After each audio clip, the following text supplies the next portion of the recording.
mate, long time no see. It's been ages. Yeah, in my hiatus, I actually forgot about that song. It was Yes, Bliss. yeah, the intro that you hate that we promised you to change in the first week and then never got around to. But you know, my original idea was we'll do a new one every week. Yeah. And that fills it out real quick. yeah, you look Priority list. Yep. next Way week, down mate. the list. Next week for sure. Now, it is good to see you again. Not the best day out against the Hawks on the weekend. Did Nixie growl you out?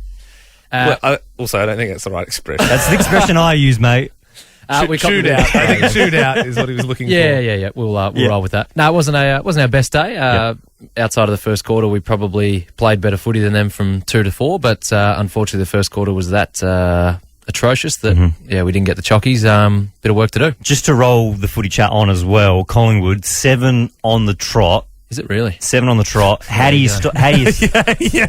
Breaking news here. Are you sure? How do you stop that in the war room? Like, obviously you won't reveal like the actual tactics, but like, how do you stop 7 on the trot, Collingwood?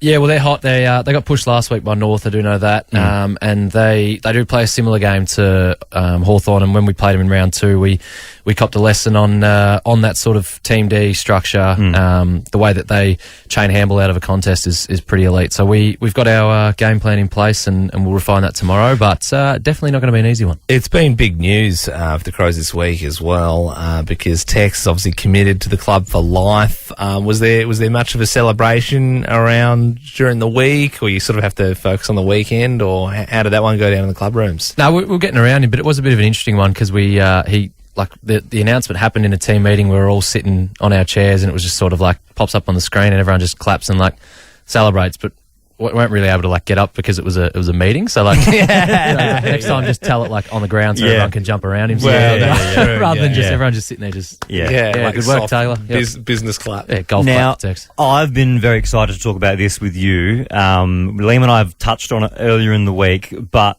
Thor, Love and Thunder. I thought you were going to say Pokemon. No. I was excited about I would like to talk about Pokemon, but let's talk about Thor at the moment. Yeah, well, here's the thing. Tom Duday from the Crows, not just a great footy player, but a real lover of film. A connoisseur. A connoisseur and like really like deep in like stuff that we would never even touch with Making the you stick. sound more like a flog, by the way. No. I love it. I do genuinely enjoy it. And look, normally it's movies we haven't seen, but this is exciting because it is a movie that I've seen. I know Liam is a massive fan of Thor Ragnarok. Yeah, look, here's my deal. I'm not a Marvel guy, but I thought Thor Ragnarok, I was like, oh man, that breaks the mold. Like that's like so good. And it was like obviously a lot of you had Indigenous actors in there. There's a lot of like Kiwis and Australians, and it was obviously Taika Waititi's thing. But I saw your Instagram post about the second movie, and you weren't too pleased. Yeah, not good. Taika's one of my favourite directors. Yeah, he's so good. Hunt for the Wilder People, boy, all unbelievable. And then Ragnarok was great. It was a surprise, and I was like, hey, Marvel might be on a good track here. Everything Taika touches is gold. What we do in the shadows as well. Like, and then so I turned to this thinking, I've walked in with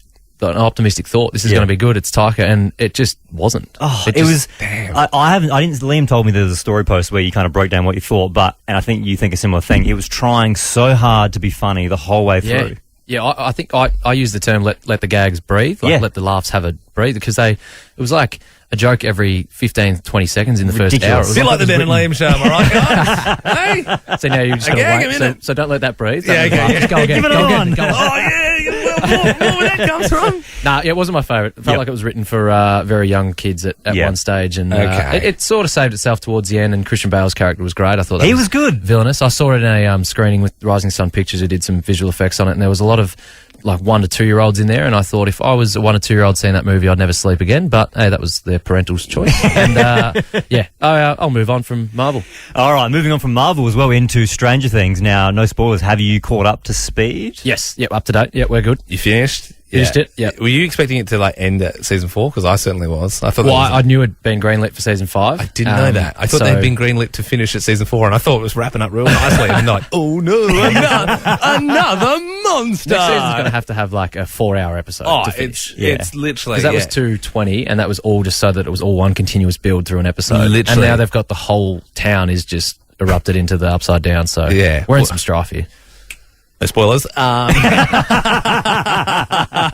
if you haven't seen it yet, you missed it. It's like Game of Thrones. If someone spoils Game of Thrones for you now, get over it. Well, hey, look, get up to speed. But I don't know. From my perspective, Tom, I reckon Stranger Things, like this latest season, probably one of the best things that's been made in the last 3 years. You were saying, Liam said off air this morning, you said that Stranger Things is our generation Star Wars.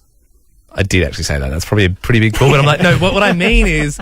Actually, probably not wrong though. But you had your Star Wars and you had your your Harry Potters and stuff. But now it's like Game of Thrones and like Stranger Things and those big sort of shows that span over years. They are kind of the things you get excited about and go, oh, only 2 more years till that next one comes out. And it's just like engrossed an entire generation, like millennials or even older. 100%. Completely enamored by it to a point where it's like dressing up for Halloween, it's buying costumes, it's TikTok, like I would that love sort of stuff. Which is Star Wars would have done. If TikTok was around. The Crows just absolutely blew one, just a bomb from outside 50, and then you got the win over Collingwood. You stopped their 7-game winning streak, and then you ran up to the camera and put your hand out and went and just did an 11 celebration, and some blood started coming out of your nose. Well, make sure you're watching the game to find out if Tom does that. Crows versus Collingwood at the Adelaide Oval, 1:15 p.m. on Saturday. Tom, thanks for joining us. So good.